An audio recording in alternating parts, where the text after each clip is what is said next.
Here is the message addressed to the Congress participants by Mr. Salvador Dalí. The title is L'Énigme esthétique. The Aesthetic Enigma. Friends, meditate and bear in mind the great honor bestowed upon us by the scholars and scientists bringing us their latest knowledge beneath the dome of the museum.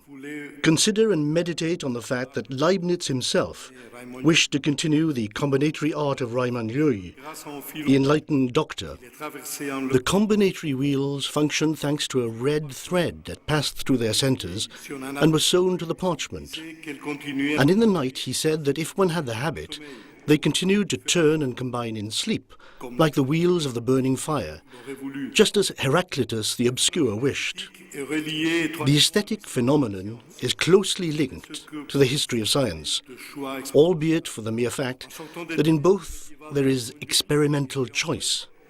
Emerging from the medieval darkness of Ramon, who was a real poet, we find once again the light, the scientific study of which was started by the Prince de Broglie, another real poet. The long-standing debate between wave theory and corpuscular theory reached the following conclusion. Light is both wave and body.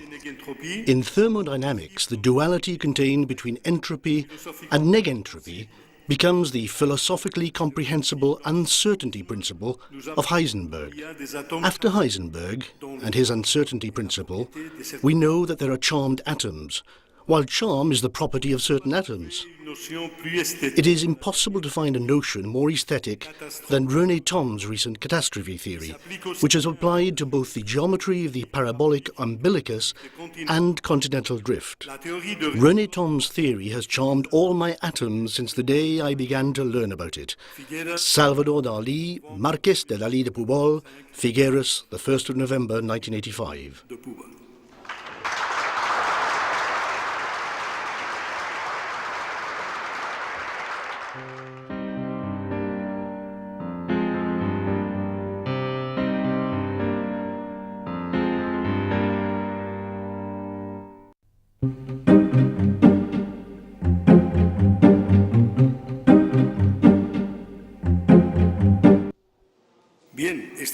This brief introduction is about the rules of the game, in the two meanings quite distant from each other. On the one hand, the rules of the game of the universe, and on the other hand, the rules of the game here in Figueres. The rules of the game of the universe, of course, refer to the laws of nature, which is what we are going to discuss here, our subject. And the rules of the game of Figueres refer to how we are going to discuss them and who is going to discuss them. Let's start with the first point, the subject. The subject is the determinism of the world, and although to define it is to already enter into the debate, we may advance that equal causes produce equal effects, which is the belief of determinism. Or rather, that any event in this world is the result of another event in the world, that everything that happens is written somewhere, and so on. And the other extreme is indeterminism. We have the idea or the belief that chance exists, that not everything that happens has a cause or obeys some kind of law. However, between these two positions and any that we draw up here, intermediate positions between determinism and indeterminism, what is certain is that this idea is linked to human knowledge, hence the questions figures in the program as a stimulus. The question is chance a product of our ignorance, or it is really an intrinsic right of nature? If, as one is tempted to, one attributes chance and ignorance, immediately circular reasoning makes an appearance, such as, what sense does it make, what is the meaning of the fact that nature, in its evolution, makes use of our ignorance to manufacture or produce or elaborate structures?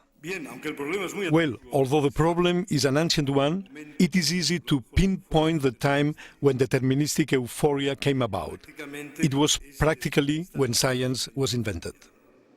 With Newton and Newtonian mechanics, the laws of nature came to be expressed as differential equations. mathematical equations. And the state of the universe is represented by what in physics are called the initial conditions. This duality, differential equations on the one hand and initial conditions on the other, allows us, once the state of a particle has been fixed, to determine perfectly the whole trajectory towards the future and towards the past. What this particle has been, what this particle is, and what the future particle will be. The idea, generalized in the science of that time, caused euphoria in the world of science and opened up some much more general perspective of the universe. For example, the epitaph that Pope wrote for Newton's tomb is quite significant in this sense. Dice, nature and nature laws laid hid in the night. God said, let Newton be, and all was light. It goes like this. Nature and nature laws laid hid in the night. God said, let Newton be, and all was light. So the idea that Newton opened an important door to the knowledge is very clear. From there, a deterministic theory was immediately extracted through the idea of Laplace demon. This was a generalization which has now been superseded in many senses, but it's worth recalling because I am sure it's going to come up as a reference at many points of our discussion. The idea is as follows. We can imagine a spirit or demon, or whatever we want to call it, that has exactly the same knowledge as we have. That is, it knows the same laws. The only difference is that it's better than us in its ability to do calculations and to acquire data. If we reduce the universe to particles which obey Newton mechanics, we arrive at an idea of the universe in which, if we know one state of the universe, any other state is determined. That is to say, Laplace demon has no less than the movie of the universe. It can rewind the film of the history of humankind, reviewing the past whatever is necessary, divine the future at any moment, and so on. The history of science has changed swiftly since this humiliation that Newton inflicted on chance, banishing it from science.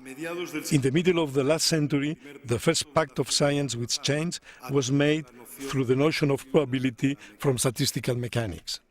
And little by little, chance has been inserting itself formally into many of the science equations. The most important, naturally, is quantum physics, which was also one of the paradigms in the debates of the 20s and caused a shock, as we'll also see with regards to the deterministic ideas. In this context, it is important to point out that in 1958 in New York, there was already what I regard as a precedent of this meeting of today, which brought together scientists, physicists and philosophers to debate the problem of determinism and indeterminism in relation to other important properties of the human being not so directly linked to science. If we accept a definition of science that is more serious than it appears, and we say that science is the consensus of competent scientists, the agreement of competent scientists, there are 2 points of interest to us for what we are going to do here. In the first place, the fact that even though scientists may accept the same laws, everyone agrees, for example, that quantum physics is applied very successfully. Not everyone has the same ideology. I mean, not everyone has the same worldview with respect to determinism, to these laws. The point is that the worldview that enables us to deduce these laws is different, and that the worldview that many people draw from these laws, that is, their interpretation, is also different. In addition, and this will be another of the things we will be discussing at this meeting, it is also important to realize that once one attains, licitly or illicitly, a particular philosophy of science, whether one extracts determinism or indeterminism, one's inner peace, one's spiritual peace, or one's emotional benefit is also very different. Let's take the determinist philosophy, for example. For some, determinism is something very bitter, something that leaves no room for concepts such as ethics, freedom, artistic and intellectual creativity, etc. Here we could quote Jacques Monod's famous paragraph which says, "It is necessary for man to wake up finally from his 1,000-year sleep in order to discover his total solitude, his radical strangeness. Now he knows that he is one of the fringes of the universe in which he must live, a universe deaf to his music and indifferent to his hopes, to his suffering and to his crimes." And along the same lines, Omar Khayyam, for example, also says with the same bitterness, "The world is only a chessboard whose white squares are the days and the black the nights, with which the great wizard amuses himself with humans. As if they were pieces of chess, he moves us at his whim, and with human afflictions make his checkmates. When the game is over, he removes us from the board to throw us, one by one, into the drawer of nothingness." In contrast, for others, determinism is the exact opposite. It is perhaps true freedom, true consolation, even the reason for artistic and intellectual creativity. Here the most significant example is from Einstein. In a letter to the widow of his friend Michel Besso, on Besso's death, it goes, "Michel has got ahead of me in living this strange world. It does not have the least importance. For us, convinced physicists, the distinction between past and future is an illusion, albeit a tenacious illusion." That is to say, for Einstein, not even the worst and most absurd cruelties are a reason for us to become embittered in any way.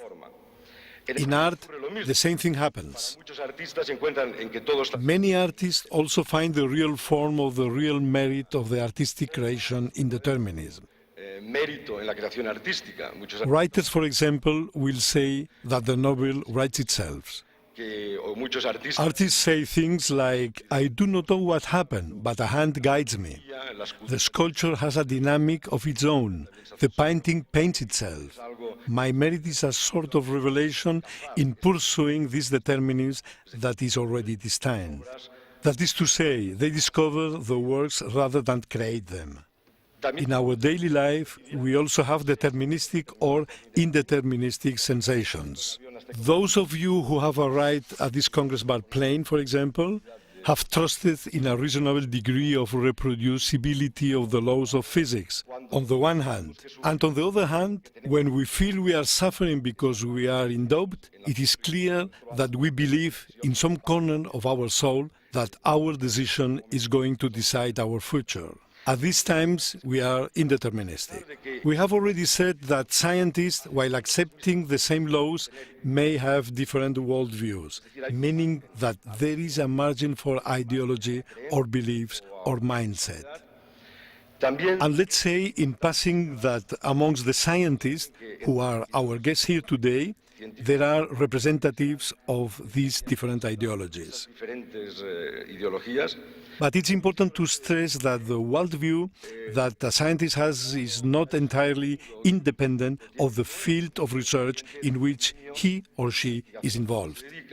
We can distinguish certain levels in observation and in scientific experimentation, starting with what we may call the mesoscopic level, intermediate, accessible, visible to the senses, and also simple. The image of this level would be a billiard ball, the most simple, or the machines that we ourselves make.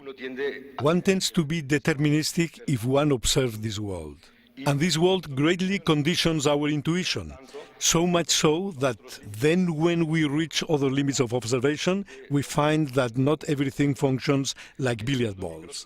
In the microscopic world, at the microscopic limit, which becomes invisible precisely because of this smallness, the tendency is towards indeterminism.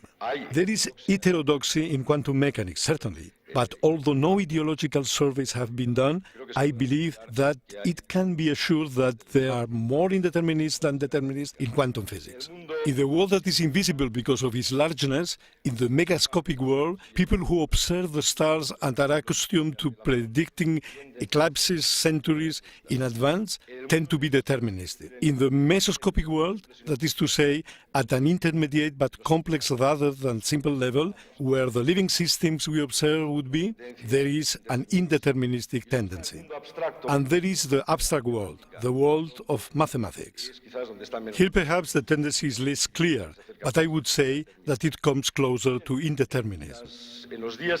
Well, over the next few days there are going to be some concepts, some theories of science that are intimately linked with these ideas. And they are frequently going to sound familiar because of being associated with chance.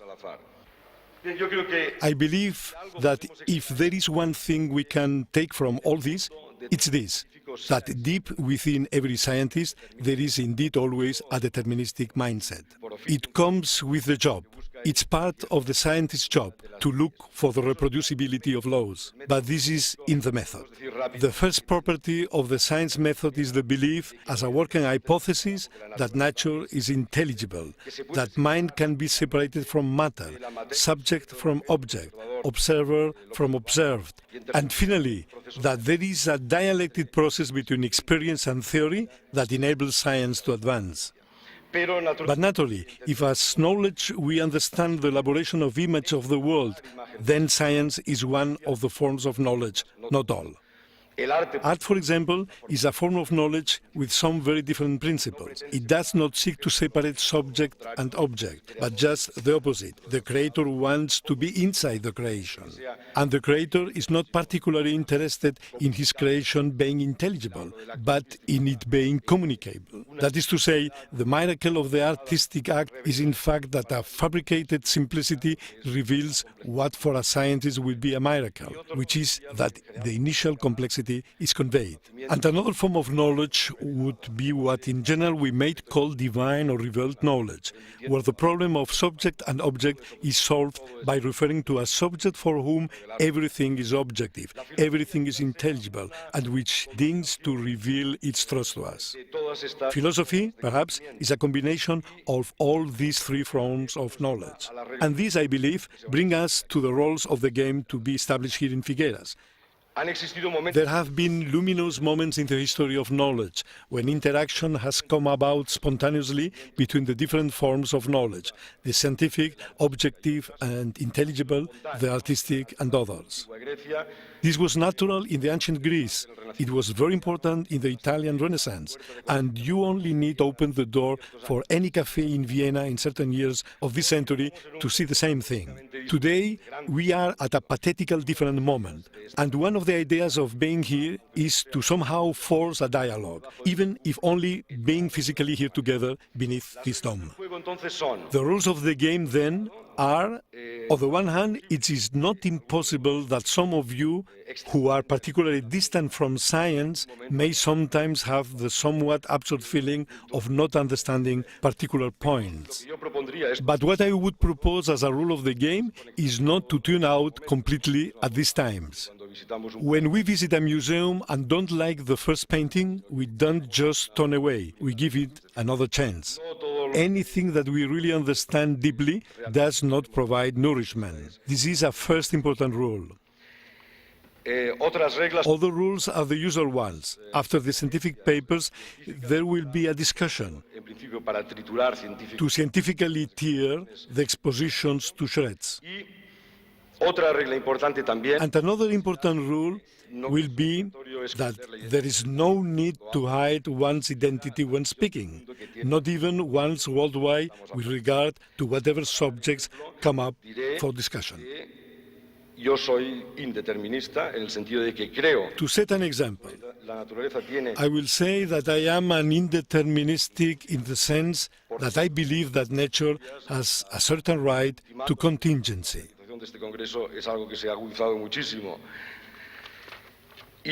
And now we come to the acknowledgements that I wanted to make at the end of this introduction. In the first place, I thank Salvador Dalí not only for his stimulating message, but also for the appreciation he has always had for science, for offering us his home, his setting, which I believe will also be very stimulating, for his support too. Secondly, I should like to thank Professor Landsberg, Ludwig, Tom, Schatzman, Margalef and Prigozhin. Prigozhin will be coming tomorrow for their interest in taking part in this experience. Thanks also the Ministry of Culture of the Government of Catalonia for their initiative and support. And to the newspaper La Vanguardia for its support and the pioneering work it has always done for scientific matter. Thanks to the city of Figueras for his hospitality, the Provincial Council of Girona, the Universidad Menéndez y Pelayo for their support, and very specifically, thanks to all of you for coming, and I wish you a happy interaction. Thank you.